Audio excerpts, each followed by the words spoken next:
Delhi NCR में बदला मौसम का मिजाज, तेज हवाओं के साथ हुई बारिश, तापमान में आई कमी, कई जगह पेड़ गिरे, फ्लाइट हुई डाइवर्ट।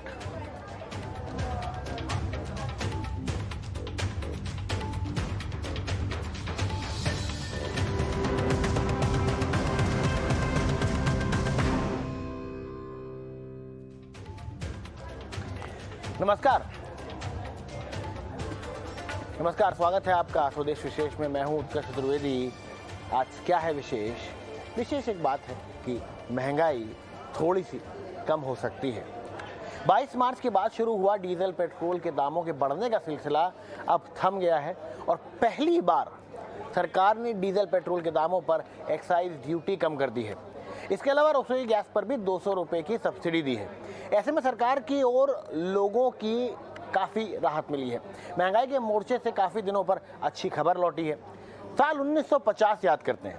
ये वक्त था जब पेट्रोल की कीमत 27 पैसे थी और आज दाम 100 रुपये के पार है। वो भी तब जब केंद्र सरकार ने पेट्रोल में 8 और डीजल में 6 रुपये की कटौती की है।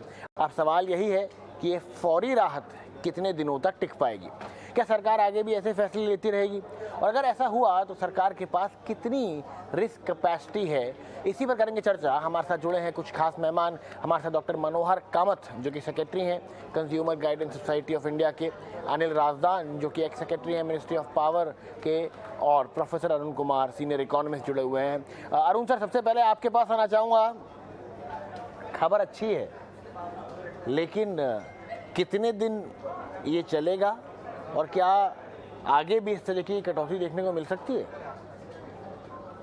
सरकार इस समय काफ़ी परेशानी में आ गई थी, क्योंकि जो इन्फ्लेशन के आंकड़े हैं वो बहुत ही खराब आ रहे थे।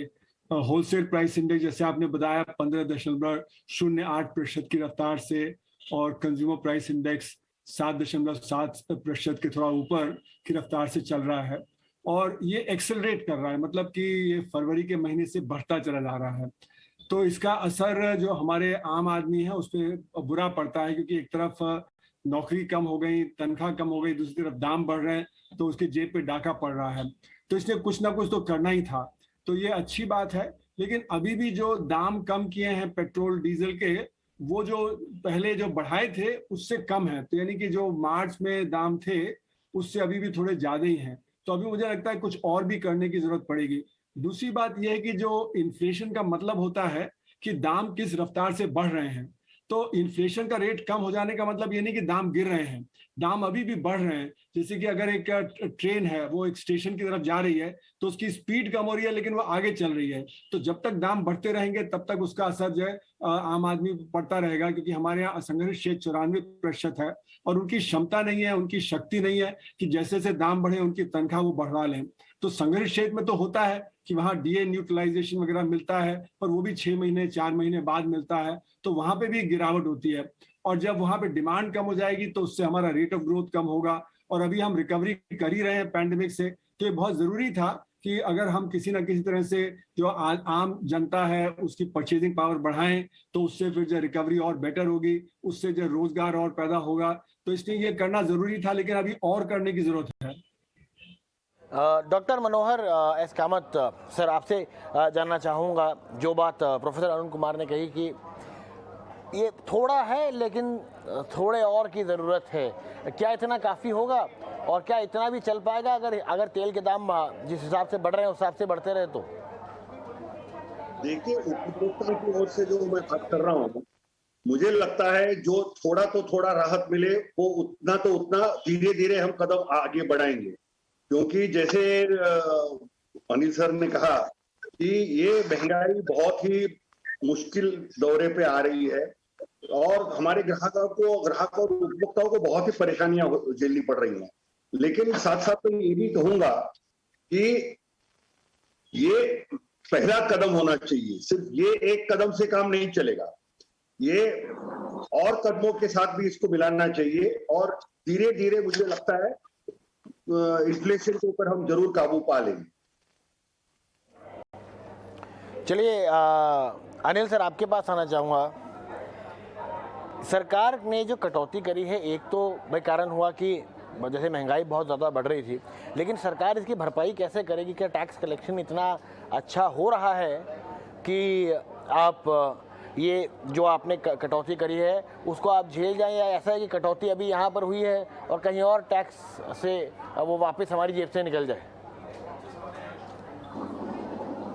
जो सरकार ने किया है वो मैं समझता हूं बहुत लाजमी हो गया था, क्योंकि जो इन्फ्लेशन है वो बढ़ रहा था, जो लोगों की डिस्पोजेबल इनकम हाथ में आ रही थी वो बहुत कम हो रही थी, और ये जो इसेंशियल वर्चुअली एक्सपेंडिचर होते हैं एनर्जी एक्सपेंसेस, तो सो इन पे अगर अंकुश नहीं लगे तो बाकी जो दूसरे एक्सपेंडिचर्स हैं वो बहुत कम होने लगते हैं, और खास तौर पे हर कमोडिटी की इस पे इसी मार पड़ती है, चाहे आपकी सब्जी, फल, दूसरी कमोडिटीज, एग्रीकल्चरल, फूड ग्रेन, क्योंकि हर चीज में डीजल की खपत है, ट्रांसपोर्टेशन है, ये कॉस्ट रिलेटेड हैं, और आने जाने की कम्यूटिंग कॉस्ट हैं, लोगों की अपने काम पे वापस आना जाना, और अभी तो बिजली के एक संकट के थ्रू हम चल रहे हैं, वहां भी अगर डीजल का कभी खपत होएगी तो उन इंडस्ट्रीज को भी और महंगा पड़ता है। तो ऑल इन ऑल देखिए, सरकार ने स्पिरिट में मेरे ख्याल किया है कि ये मुश्किल टाइम है, ये सबको बेयर करने हैं।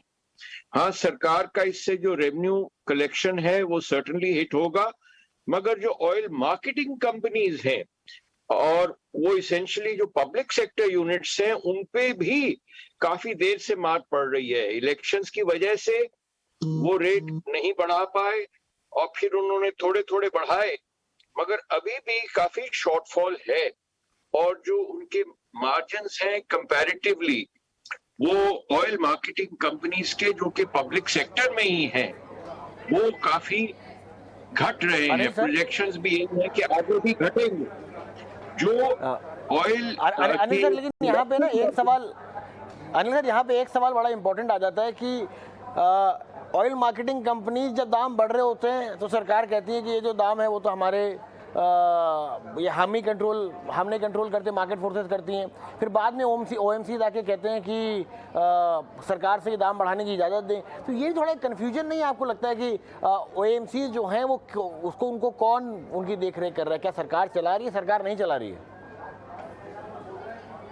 थियरी में तो उनको मार्केटिंग फ्रीडम है, मगर जो हमारी मेजर 3 ऑयल मार्केटिंग कंपनीज हैं, इंडियन ऑयल, HPCL, BPCL, ये लार्जली गवर्नमेंट कंट्रोल्ड हैं।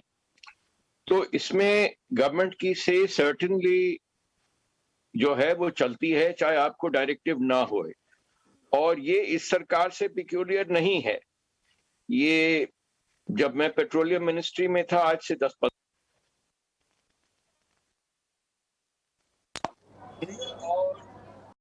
कंट्रोल करनी पड़ी प्राइसेस, उनको ये मार्केटिंग फ्रीडम इन थियरी थी बट इन एक्चुअल प्रैक्टिस नहीं थी। वही सिचुएशन आज भी है। इलेक्शंस के बाद उन्होंने कुछ रेट्स बढ़ाए थे, मगर क्योंकि इन्फ्लेशनरी प्रेशर बहुत हो रहा था इसलिए उन पे अंकुश लग गया है। अब जब एक्साइज ड्यूटी कट हुआ है उससे उपभोक्ता को तो सर्टेनली पेट्रोल और डीजल प्राइसेस में कटौती मिलेगी। इससे जो आपके कई रेट्स हैं फूड कमोडिटीज, जैसे मैंने बताया जो इसेंशियल कमोडिटीज हैं, कुकिंग गैस है, उसका भी कम किया है। तो पर्टिकुलरली जो मिडिल क्लास और लोअर मिडिल क्लास हाउसहोल्ड्स हैं उन पर इसकी मार बहुत पड़ रही है, जो कि ऑलरेडी पेंडेमिक से अफेक्टेड थे उनकी इनकम्स। और मैं समझता हूं ये सरकार ने एक ठीक कदम लिया है ओवरऑल इकोनॉमी की हेल्थ को देखते हुए, क्योंकि अगर इन्फ्लेशन बहुत बढ़ जाएगी तो हमारे लिए और प्रॉब्लम्स हो सकती हैं, और जो पॉवर्टी का जो गैप था जो आप कर रहे थे वो हॉल्ट हो जा रहा था। चलिए प्रोफेसर अरुण कुमार आपके पास आएंगे। जो बात अनिल सर कह रहे हैं कि इसका इम्पैक्ट बाकी जगहों पे भी पड़ेगा, आप क्या हमारे दर्शकों को समझा सकते हैं कि जो कट हुआ है आज दामों में उसका कितना असर बाकी जगहों पे जो महंगाई है उस पर पड़ेगा? कि अभी बताया उन्होंने कि पेट्रोल और डीजल एक तरह से एनर्जी है और एनर्जी का इस्तेमाल सब चीज़ों के प्रोडक्शन में होता है। तो आप चाहे ट्रैवल करें, आप चाहे ट्रांसपोर्ट करें, आप चाहे कृषि में डीजल का इस्तेमाल करें, पंप में, या अगर बिजली चली जाए तो डीजल का इस्तेमाल करें जब बिजली बनाने में। तो जब एनर्जी के दाम बढ़ते हैं तो वो सभी चीज़ों के दाम बढ़ा देते हैं। तो अभी जो कहा जा रहा है कि जो कट हुआ है, इससे 0.2% का असर हमारे इन्फ्लेशन के लेवल पे पड़ सकता है। लेकिन एक दूसरी चीज है, अभी हो क्या गया है कि ये इन्फ्लेशन एक्सपेक्टेशंस पे डिपेंड करता है। तो इन्फ्लेशन के एक्सपेक्टेशंस बहुत बढ़ गए हैं क्योंकि ये दाम तेजी से बढ़ते चले जा रहे हैं। जनवरी के बाद से तेजी से बढ़ते चले जा रहे हैं, कंज्यूमर प्राइस इंडेक्स भी और होलसेल प्राइस इंडेक्स भी। तो बाकी चीजों के भी दाम तेजी से बढ़ रहे हैं, सिर्फ खाने पीने की चीज और जो एनर्जी है उसके दाम नहीं बढ़ रहे, और जो टेक्सटाइल है उसके भी दाम बढ़ रहे हैं, मिनरल्स हैं उनके भी दाम बढ़ रहे हैं, बाकी और चीजों के भी दाम बढ़ रहे हैं। तो अब ये जनरलाइज्ड इन्फ्लेशन हो गया है। जो जनरलाइज्ड इन्फ्लेशन होता है तो उसको कंट्रोल करना और ज्यादा मुश्किल होता है, क्योंकि खाने पीने की वस्तुओं के तो दाम चलिए जब सप्लाई अच्छी हो गई तो कम हो जाएंगे, या जैसे कि अभी एनर्जी में आपने जो थोड़ा सा जो कटौती कर दिया तो वहां पे थोड़े कम हो जाएंगे। लेकिन जो बाकी चीजें हैं अब उसमें क्योंकि वेजेस भी बढ़ेंगे, उसमें बाकी और जो कॉस्ट ऑफ इनपुट है वो बढ़ेगा, तो दाम जो और बढ़ जाएंगे। तो इस समय जो इन्फ्लेशनरी एक्सपेक्टेशंस हैं उसकी वजह से दाम अभी बढ़ते चले जाएंगे। दूसरी बात यह कि अभी यूक्रेन का युद्ध खत्म होने में नजर नहीं आता है, तो जो दुनिया भर के सप्लाई बॉटलनेक थे, जैसे कि मेटल्स हैं, निकल है, पैलेडियम है, इनकी शॉर्ट सप्लाई चल रही है, वो सप्लाई बॉटलनेक चलते रहेंगे। नियॉन गैस की सप्लाई में शॉर्टफॉल हो गया, जिसका इस्तेमाल कंप्यूटर चिप के मैन्युफैक्चर में होता है। खाने पीने की वस्तुएं हैं, फर्टिलाइजर है, फर्टिलाइजर पे सरकार सब्सिडी बढ़ाती जा रही है क्योंकि नहीं तो उसके दाम और तेज जाएंगे। फिर चीन में लॉकडाउन होने की वजह से, वो तो मैन्युफैक्चरिंग हब है दुनिया का, वहां से मैन्युफैक्चर्ड प्रोडक्ट्स का आना जो बहुत हद तक रुक गया है। और उसकी वजह से क्या हुआ है कि जो कंटेनर है शिप में जो आप शिपिंग करते हैं, कंटेनर की शॉर्टेज बहुत है क्योंकि वो पोर्ट पे अटक गए हैं। तो ये सब सारी चीजें, ये तो आगे आने वाले समय में किस तरह से हल इसका निकलेगा उसके बारे में अभी हम कह नहीं सकते। तो ये एक्सपेक्टेशन के आधार पे चल रहा है अभी कि ये समस्याएं हैं और जो इंटरनल सप्लाई बॉटलनेक है उनको भी खत्म करना जरूरी है। तो अभी एक्सपेक्टेशन यही लग रहा है कि जो लोगों को ये दाम बढ़ते चले जाएंगे। उसका फायदा क्या होता है, कॉर्पोरेट सेक्टर फिर अपने प्राइसिंग पावर बढ़ा देती है, वो दाम बढ़ाने लगते हैं। उनके एक तरफ जो इनपुट कॉस्ट बढ़ रहे हैं लेकिन उससे ज्यादा दाम बढ़ा देते हैं। तो आरबीआई का जो सैंपल है 1500 कंपनियों का, वो दिखा रहा है कि जो कॉर्पोरेट सेक्टर का प्रॉफिट 24% बढ़ रहा है। तो 24% बढ़ रहा है जबकि अर्थव्यवस्था स्टैग्नेंट है। तो इसका मतलब है कि उनकी प्राइसिंग पावर की वजह से जब दाम ज्यादा बढ़ा रहे हैं तो ये प्राइसिंग पावर पे भी कंट्रोल करना जरूरी होगा। अभी सरकार ने जो कदम उठाया स्टील में, सीमेंट में और प्लास्टिक में, उसका कुछ अच्छा असर पड़ने वाला है क्योंकि जो स्टील के दाम है वो बहुत तेजी से बढ़ रहे थे, स्टील कंपनियों के प्रॉफिट बहुत ज्यादा बढ़ रहे थे। तो इसलिए सरकार ने अब उनके जो उसमें जो कुछ कटौती की है जिससे कि उनका प्रॉफिट कम होगा। इसीलिए आज स्टॉक मार्केट में जो स्टील वाली कंपनियां थी उनके दाम जो घट गए हैं स्टॉक मार्केट में। तो इस तरह से कई चीजें करनी पड़ेंगी जिससे ये एक्सपेक्टेशन जो है वो एक्सपेक्टेशन लोअर हो जाए। जब वो एक्सपेक्टेशन कम होगा तब शायद इन चीजों का ज्यादा असर पड़ेगा। तो एक्सपेक्टेशन को भी मैनेज करना है और ये एसेंशियल आइटम्स है इनमें भी जब प्राइसेस में कटौती करनी है। मनोहर सर, आपके पास आना चाहूँगा इस सवाल को लेकर। अक्सर जब दाम घटते हैं तो ऐसा लगता है कि आसपास कहीं चुनाव आने वाले हैं, लेकिन अभी तो जहाँ तक लग रहा है कोई चुनाव थे नहीं। तो आपको क्या लगता है, क्या कारण रहे जिसके पीछे ये मैसिव जो एक्साइज ड्यूटी कट है वो सरकार ने लिया?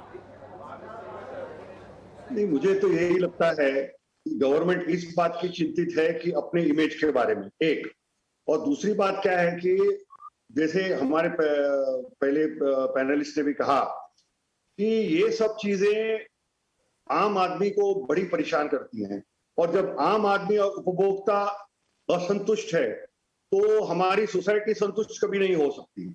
इसलिए मुझे लगता है कि इन्होंने ये अच्छा ही किया है ये कम करके। लेकिन मैं ये चाहता हूं कि हमारे कंज्यूमर्स को भी थोड़ा कंस्ट्रक्टिव होना चाहिए। मुझे कभी कभी इस बात का दुख होता है कि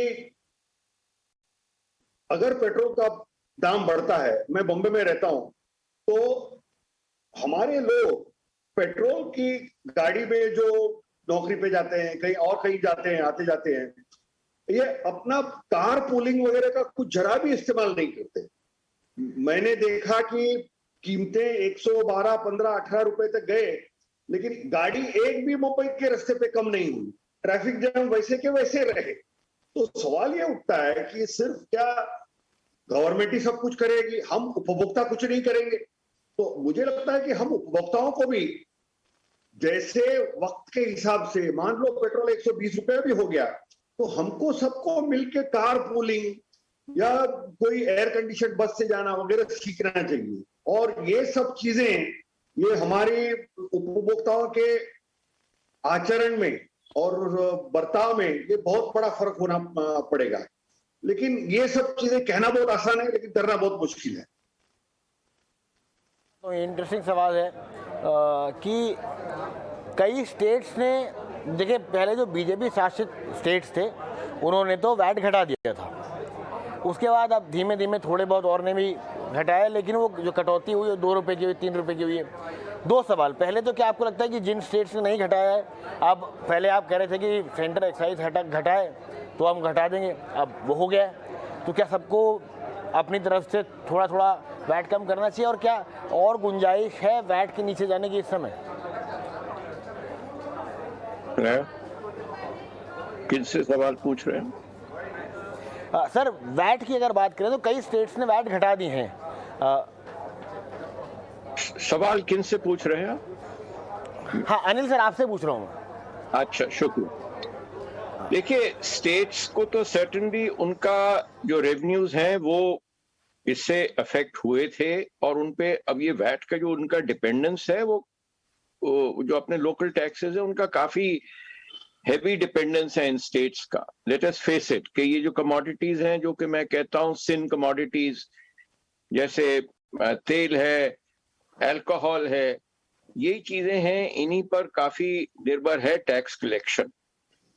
तो मुझे अब ये प्रेशर से, पीयर प्रेशर की वजह से सेंटर ने घटाया है, उनको भी थोड़ा मार्जिनली मेरे ख्याल घटाएंगे वो सर्टनली।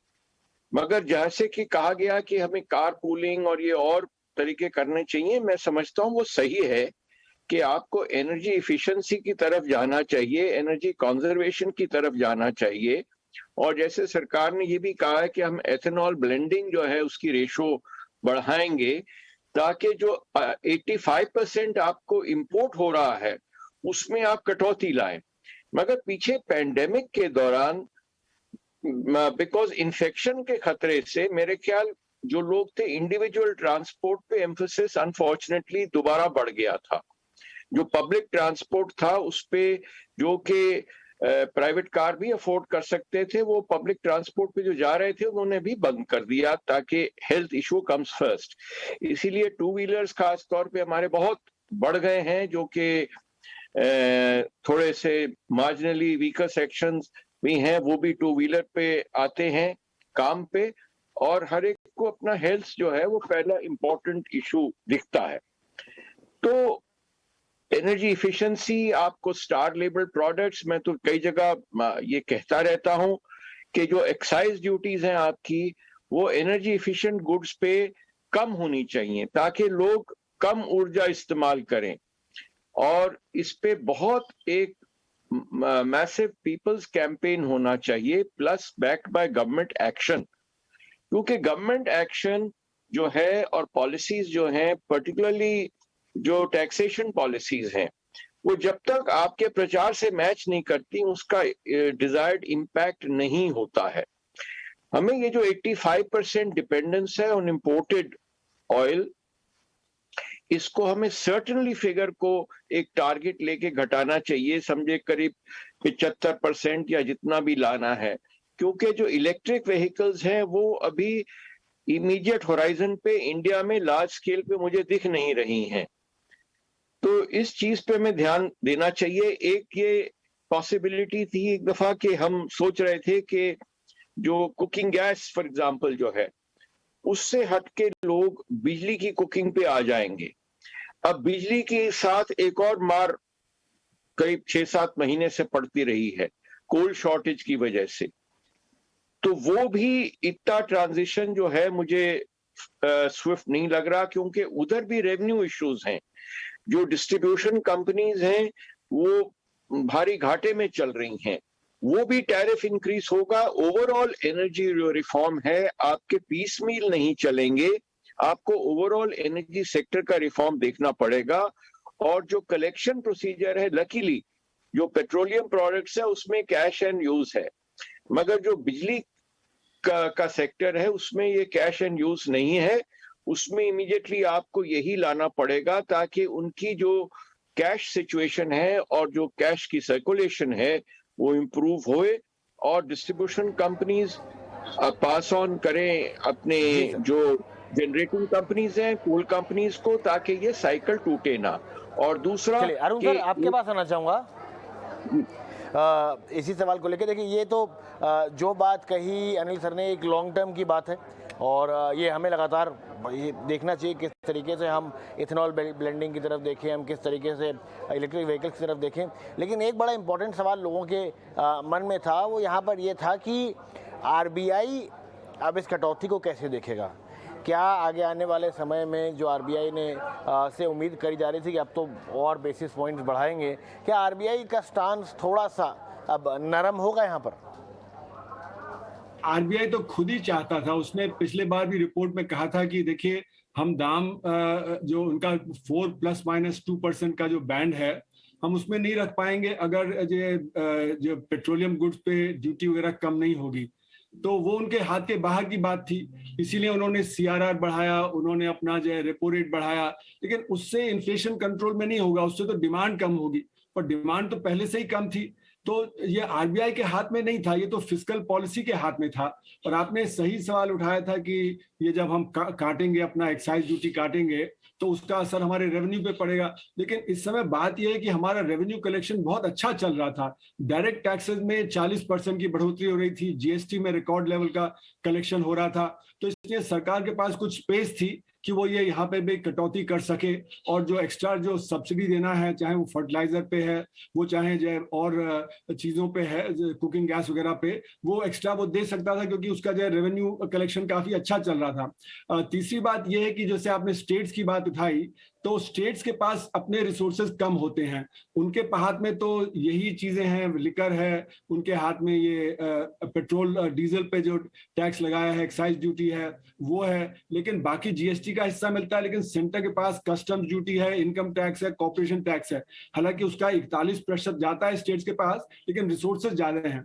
दूसरी बात यह, सेंटर अपना फिस्कल डेफिसिट बढ़ा सकता है, जैसे कि बीच में 9.5% तक हो गया था, लेकिन स्टेट्स को तो 3% की लिमिट है, तो वहां पे रिसोर्सेज की कमी है। इसलिए सेंटर में जो घटाना ज्यादा आसान था बनस्पत स्टेट्स के। लेकिन अब क्या है कि ये वैट जो होता है वो एक परसेंटेज होता है, तो जब एक्साइज ड्यूटी कम होगी, जब दाम कम होंगे, तो अपने आप थोड़ा सा वैट कम होगा।